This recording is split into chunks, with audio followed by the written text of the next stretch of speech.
स्वर्ग और नर्क, एक शिक्षाप्रद कहानी। एक बुजुर्ग औरत मर गई। यमराज उसे लेने आए। औरत ने यमराज से पूछा, आप मुझे स्वर्ग ले जाएंगे या नर्क? यमराज बोले, दोनों में से कहीं नहीं। तुमने इस जन्म में बहुत ही अच्छे कर्म किए हैं, इसलिए मैं तुम्हें सीधे प्रभु के धाम ले जा रहा हूँ। बुजुर्ग औरत खुश हो गई और बोली, धन्यवाद, पर मेरी आपसे एक विनती है। मैंने यहाँ धरती पर सबसे बहुत स्वर्ग नर्क के बारे में सुना है। मैं एक बार इन दोनों जगहों को देखना चाहती हूँ। यमराज बोले, तुम्हारे कर्म अच्छे हैं, इसलिए मैं तुम्हारी यह इच्छा पूरी करता हूँ। चलो, हम स्वर्ग और नर्क के रास्ते से होते हुए प्रभु के धाम चलेंगे। दोनों चल पड़े। सबसे पहले नर्क आया। नर्क में बुजुर्ग औरत ने जोर जोर से लोगों के रोने की आवाज़ सुनी। वहाँ नर्क में सभी लोग दुबले पतले और बीमार दिखाई दे रहे थे। औरत ने एक आदमी से पूछा, आप यहाँ सब लोग ऐसी हालत में क्यों हैं? आदमी बोला, तो और कैसी हालत होगी? मरने के बाद जब से यहाँ आए हैं, हमने एक दिन भी खाना नहीं खाया। भूख से हमारी आत्माएं तड़प रही हैं। बुजुर्ग औरत की नज़र एक विशाल पतीले पर पड़ी, जो कि लोगों के कद से करीब 300 फीट ऊंचा था। उस पतीले के ऊपर एक विशाल चम्मच लटका हुआ था। उस पतीले में से बहुत ही शानदार खुशबू आ रही थी।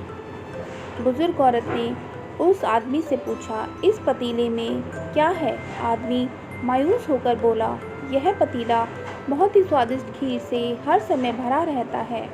बुजुर्ग औरत ने हैरानी से पूछा, इसमें खीर है तो आप लोग पेट भर के यह खीर खाते क्यों नहीं? भूख से क्यों तड़प रहे हैं?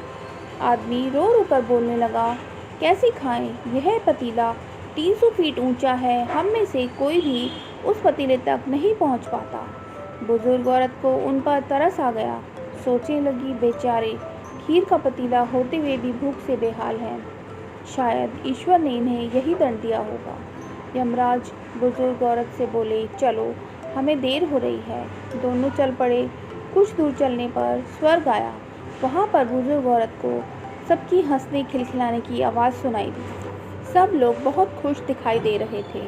उनको खुश देखकर बुजुर्ग औरत भी बहुत खुश हो गई। पर वह स्वर्ग में भी बुजुर्ग औरत की नज़र वैसे ही 300 फीट ऊंचे पतीले पर पड़ी जैसा नर्क में था। उसके ऊपर भी वैसा ही चम्मच लटका हुआ था। बुजुर्ग औरत ने वहाँ के लोगों से पूछा, इस पतीले में क्या है? स्वर्ग के लोग बोले, इसमें बहुत टेस्टी खीर है। बुजुर्ग औरत हैरान हो गई। उसने बोला, यह पतीला तो 300 फीट ऊंचा है, आप लोग तो इस तक पहुंच नहीं पाते होंगे, तो आप लोगों को खाना मिलता ही नहीं होगा, आप लोग भूख से बेहाल होंगे। पर मुझे तो आप सब इतने खुश लग रहे हो, ऐसे कैसे?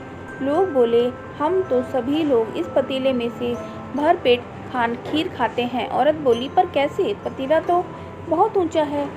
लोग बोले, तो क्या हुआ? पतीला ऊंचा है तो यहाँ पर कितने सारे पेड़ हैं। ईश्वर ने यह पेड़ पौधे, नदी, झरने हम मनुष्यों के उपयोग के लिए तो बनाए हैं।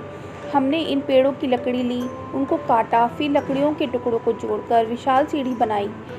उस लकड़ी की सीढ़ी के सहारे हम पतीले तक पहुँचते हैं और सब मिलकर खीर का आनंद लेते हैं।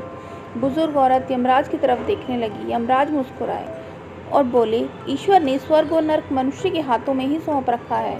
चाहे तो अपने लिए नर्क बना लें, चाहे तो अपने लिए स्वर्ग। ईश्वर ने सबको एक समान हालात में डाला है। उसके लिए उसके सभी बच्चे एक समान हैं।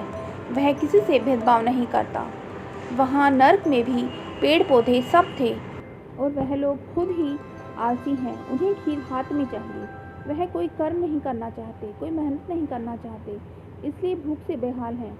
क्योंकि यही तो ईश्वर की बनाई हुई इस दुनिया का नियम है।